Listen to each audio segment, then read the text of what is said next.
Pagi, salam sejahtera bagi kita semua. Baiklah, pada pagi hari ini saya ingin mempresentasikan tentang pendekatan tahapan perencanaan dan analisa sistem informasi. Baik, sebelum saya mempresentasikan, alangkah baiknya saya memperkenalkan diri saya.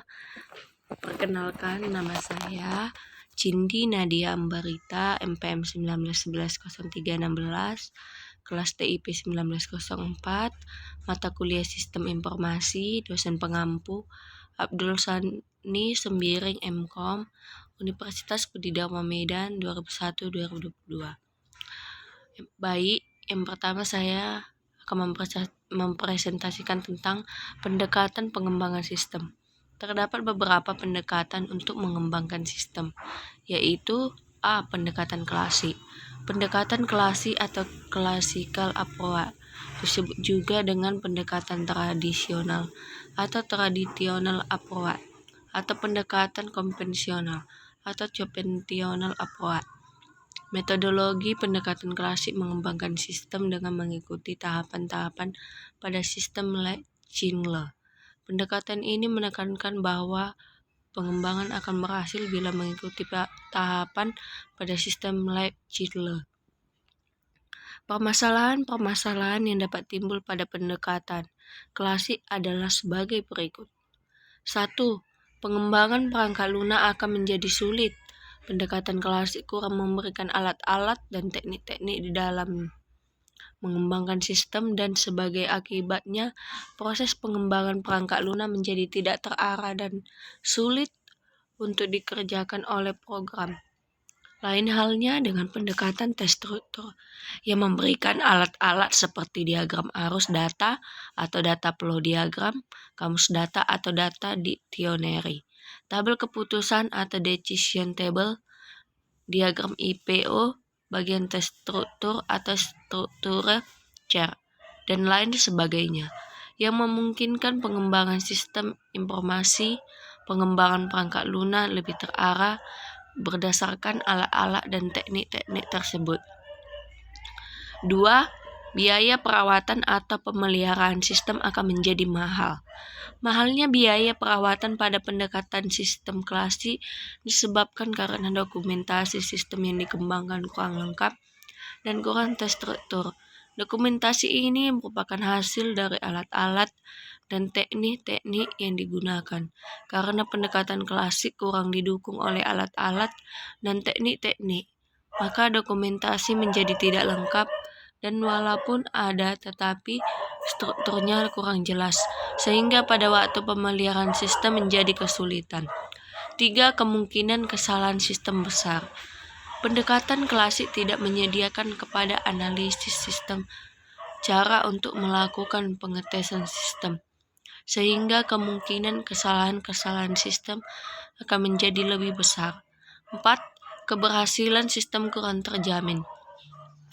Penekanan dari pendekatan klasik adalah kinerja dari personel pengembang sistem, bukan pada pemakai sistem. Padahal sekarang sudah disadari bahwa dukungan dan pemahaman dari pemakai sistem terhadap sistem yang sedang dikembangkan merupakan hal yang vital untuk keberhasilan proyek pengembangan sistem pada akhirnya. B. Pendekatan tes struktur. Pendekatan tes struktur akan dilengkapi dengan alat-alat dan teknik-teknik yang dibutuhkan dalam pengembangan sistem, sehingga hasil akhir dari sistem yang dikembangkan akan didapatkan sistem yang strukturnya didefinisikan dengan baik dan jelas. Melalui pendekatan struktur, permasalahan yang kompleks dalam organisasi dapat dipecahkan dan hasil dari produktivitas dan kualitasnya lebih baik atau bebas kesalahan. Keuntungan pendekatan tes struktur. 1. Mengurangi kerumitan masalah. 2. Konsep mengarah pada sistem yang ideal. 3. Standarisasi. 4. Orientasi ke masa datang. 5. Mengurangi ketergantungan pada desainer. Kekurangannya. 1. SSAD berorientasi utama pada proses, sehingga mengabaikan kebutuhan non-fungsional. 2. Sedikit sekali manajemen langsung terkait dengan SSAD. 3. Prinsip dasar SSAD merupakan pengembangan non-iterasi atau waterfall. 4. Interaksi antara analisis atau pengguna tidak komprehensif karena sistem telah didefinisikan dari awal, sehingga tidak adaptif terhadap perubahan atau kebutuhan-kebutuhan baru. 5. Selain dengan menggunakan desain logik dan DFD, tidak cukup tool yang digunakan untuk mengkomunikasikan dengan pengguna, sehingga sangat sulit bagi pengguna untuk melakukan evaluasi. 6. Dari bawah ke atas atau bottom up approach. 7. Pendekatan ini dimulai dari level bawah organisasi, yaitu level operasional di mana transaksi dilakukan. Pendekatan ini dimulai dari perumusan kebutuhan-kebutuhan untuk menangani transaksi dari naik ke level atas dengan merumuskan kebutuhan informasi berdasarkan transaksi tersebut. Pendekatan ini ciri-ciri dari pendekatan klasik. Pendekatan dari bawah ke atas bila digunakan pada tahap analisis sistem, disebut juga dengan istilah data analisis. Karena yang menjadi tekanan adalah data yang akan dengan istilah daya analisis, karena menjadi tekanan adalah data yang akan diolah terlebih dahulu. Informasi yang akan dihasilkan menyusul mengikuti datanya. Selanjutnya saya akan menjelaskan tentang tahapan pengembangan sistem informasi. Pengembangan sistem informasi manajemen dilakukan melalui beberapa tahap, di mana masing-masing langkah menghasilkan sesuatu yang lebih rinci dari tahap sebelumnya. Tahap awal dari pengembangan sistem umumnya dimulai dengan mendeskripsikan kebutuhan pengguna dari sisi pendekatan sistem, rencana strategi yang bersifat makro, diikuti dengan penjabaran rencana strategik dan kebutuhan organisasi jangka menengah dan jangka panjang. Lazimnya untuk periode 3-5 tahun, masukan atau input utama yang dibutuhkan dalam tahap ini mencakup 1. Kebutuhan strategis organisasi, 2. Aspek legal pendukung organisasi, 3. Masukan kebutuhan dari pengguna, 4. Analisa kompetensi akan memberikan gambaran yang lengkap mengenai efektivitas organisasi yang dapat dilihat dari 4 hal, yaitu sumber daya, infrastruktur, produk layanan atau jasa, dan kepuasan pelanggan atau masyarakat yang dilayani. A. Tahap survei sistem. Tahap ini merupakan suatu rangkaian kegiatan sejak ide pertama yang melatar belakangi pelaksanaan pengembangan sistem tersebut dilontarkan. Dalam tahap perencanaan pengembangan sistem harus mendapatkan perhatian yang sama besarnya dengan merencanakan proyek-proyek besar lainnya, seperti perencanaan pengadaan perangkat jaringan teknologi informasi, rencana membangun gedung kantor 15 tingkat, keuntungan-keuntungan yang diperoleh jika proyek pengembangan sistem informasi direncanakan secara matang, mencakup ruang lingkup proyek dapat ditentukan secara jelas dan tegas. Unit organisasi, kegiatan atau sistem yang mana yang akan dilibatkan dalam pengembangan ini, unit-unit mana yang tidak dilibatkan.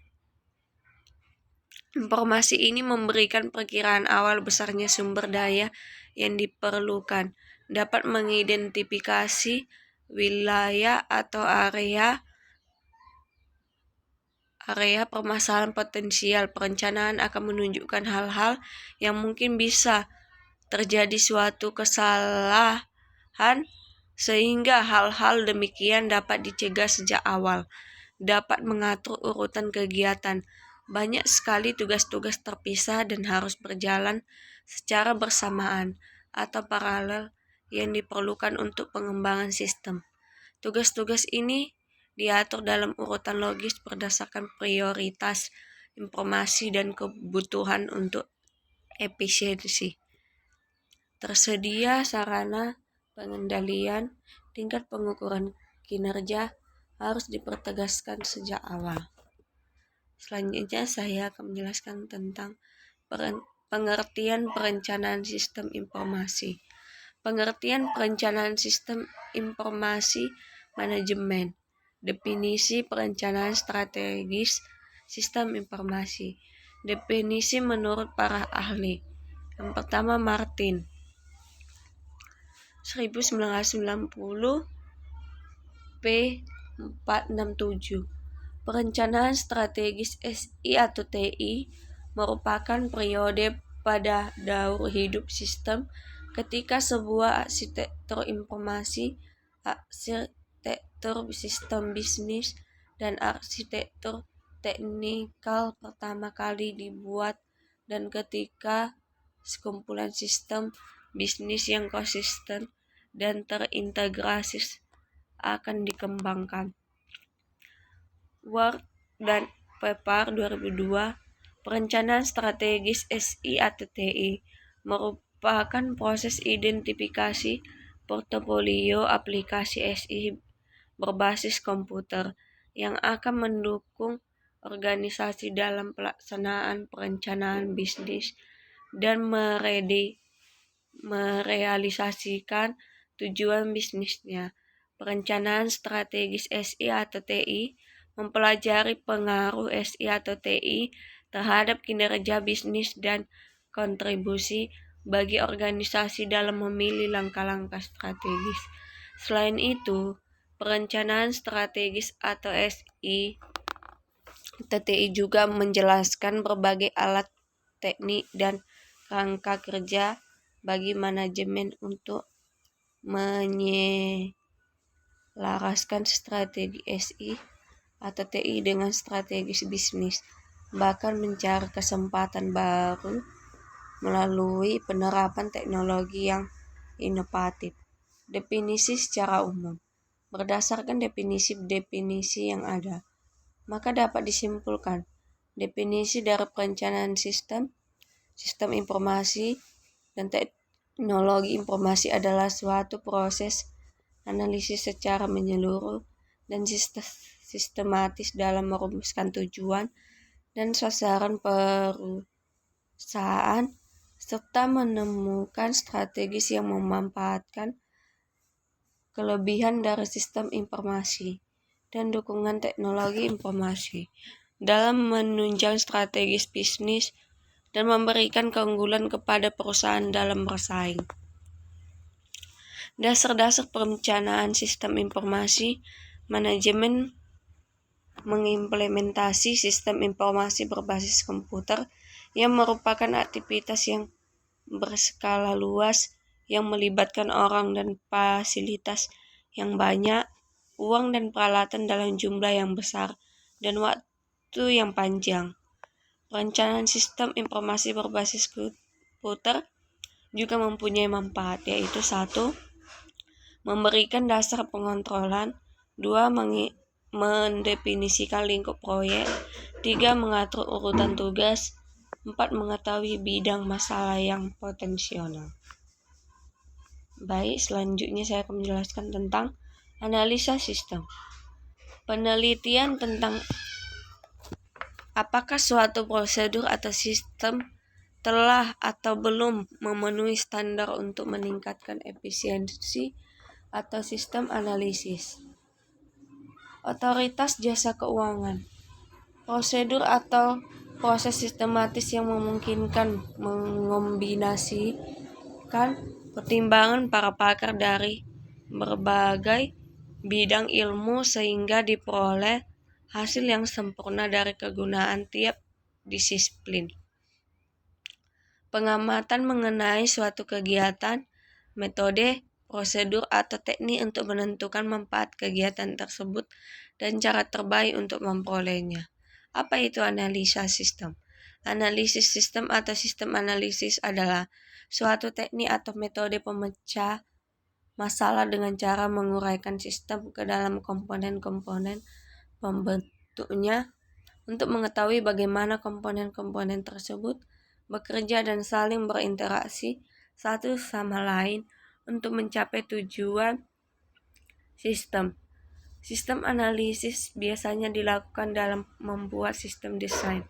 Sistem desain adalah salah satu langkah dalam teknik pemecahan masalah di mana komponen-komponen pembentuk sistem digabungkan sehingga membentuk satu kesatuan sistem yang utuh.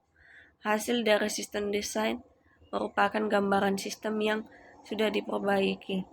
Teknik dari sistem desain ini meliputi proses penambahan, penghilangan, dan pengubahan komponen-komponen dari sistem semula. Pengertian analisis sistem menurut para ahli. Pertama, Yogi Yanto, 1995. Analisis sistem informasi adalah penguraian dari suatu sistem informasi yang utuh ke dalam bagian-bagian komponennya dengan maksud untuk mengidentifikasikan dan mengevaluasi permasalahan, kesempatan, hambatan yang terjadi dan kebutuhan yang diharapkan sehingga dapat diusulkan perbaikan. 2. Kristanto, 2023. Analisis sistem adalah suatu proses mengumpulkan dan menginterpretasikan kenyataan-kenyataan yang ada, mendiagnosa persoalan dan menggunakan keduanya untuk memperbaiki sistem. Langkah-langkah analisa sistem. Langkah-langkah dalam tahap analisis sistem akan hampir sama dengan langkah-langkah yang akan dilakukan dalam mengidentifikasikan proyek-proyek sistem yang akan dibesarkan di tahap perencanaan sistem. Perbedaannya terletak pada ruang-ruang lingkup tugasnya. Di analisis sistem ini, penelitian yang akan dilakukan oleh analisis sistem adalah penelitian terinci. Sedang di perencanaan sistem sifatnya hanya penelitian pendahuluan.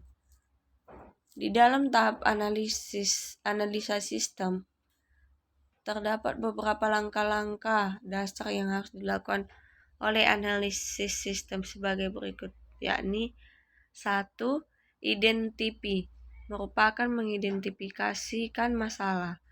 2. Understand, merupakan memahami kerja dari sistem yang ada. 3. Analyze, merupakan menganalisis sistem. 4. Report, merupakan membuat laporan hasil analisis. Tujuan analisa sistem. Tujuan analisis sistem informasi yakni untuk merancang sistem baru maupun menyempurnakan sistem yang sudah ada sebelumnya. Berikut ini tujuan dari analisis keuangan diantaranya yakni kita dapat membuat keputusan jika sistem saat ini bermasalah ataupun juga tidak berfungsi dengan baik, dan hasil analisisnya akan digunakan sebagai dasar untuk memperbaiki sistem. 2. Mengetahui ruang lingkup pekerjaan yang akan dapat ditandatangani. 3. Mengidentifikasi masalah atau mencari pemecah masalahnya. 4. Mempelajari sistem yang sedang berjalan saat ini. 5. Memberikan pelayanan kebutuhan informasi kepada fungsi manajerial di dalam pengendalian pelaksanaan kegiatan operasional perusahaan. 6. Membantu para pengambil keputusan. 7. Mengevaluasi sistem yang telah ada. 8. Merumuskan tujuan yang ingin dicapai berupa pengolahan data maupun pembuatan laporan baru. 9. Menyusun suatu tahap rencana pengembangan sistem. Analisa dan perancangan sistem informasi. Analisa dan perencanaan sistem informasi (ANSI) adalah proses penguraian suatu pokok dan menyelidiki keadaan yang sebenarnya dalam sebuah entitas atau guna mencari indikasi komponen dan unsur penting dalam membangun sebuah sistem informasi. Baiklah, demikianlah hasil presentasi saya. Apabila ada kesalahan kata ataupun kesalahan yang membuat tersinggung, mohon dimaafkan. Demikianlah hasil presentasi saya. Selamat pagi.